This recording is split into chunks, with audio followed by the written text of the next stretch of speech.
Redragon USA sent me the Redragon Fizz gaming keyboard, another 60% keyboard in their lineup, and I can't wait to check it out. Let's take a closer look.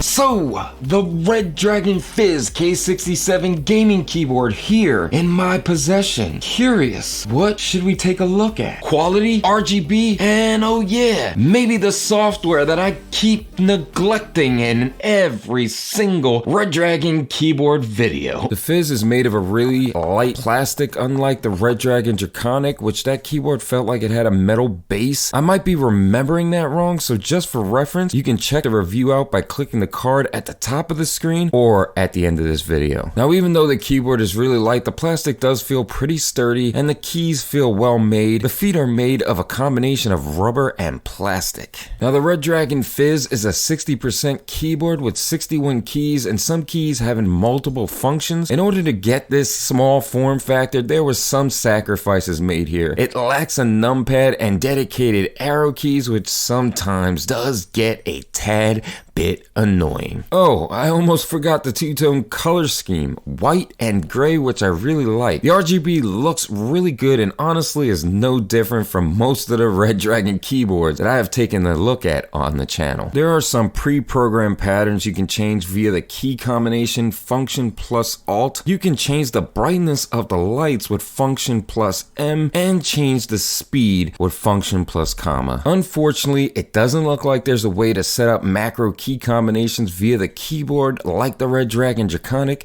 so I guess you have to do this in software. So let's dive into the software and see if some of the software complaints are justified. Wait, before I forget, I always forget something. Keyboard is powered by Type USB-C, so it's not Bluetooth, and also the spacebar sounds different from the rest of the keyboards. It kind of sounds like an old DOS machine's keyboard.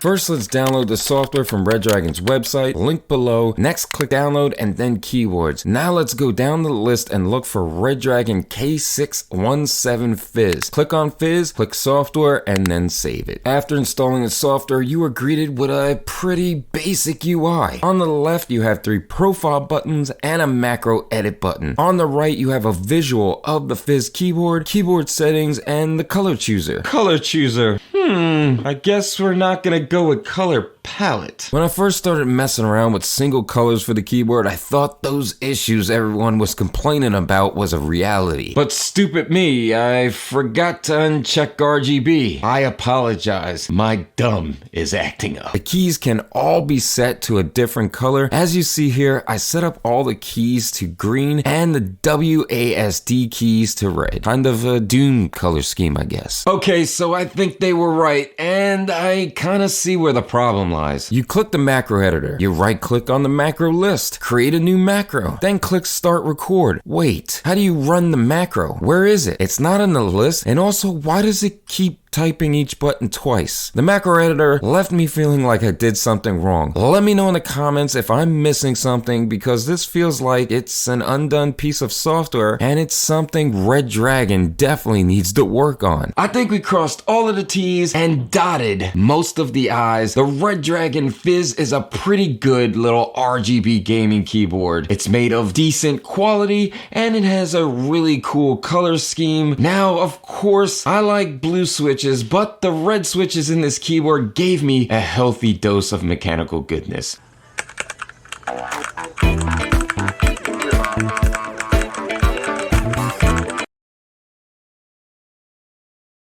Now, as far as the software, customizing the lights on the keyboard works just fine, and it would have been kind of cool to set up your own light patterns on the keyboard via the macro, but it just didn't work. Now, for me, this wouldn't be a reason to pass up the keyboard, and it's just a minor disappointment. If you have any questions, leave those down below in the comments. Consider following the We Deem Gaming Community Facebook group for exclusive unboxings, DIY projects, and to share your favorite gaming accessories. Follow us on social, and the links to all the products are below in the description. As for now, I'll see you in the next one. Hey guys, instead of staring at my ugly mug, why don't you go ahead and check out one of our other videos?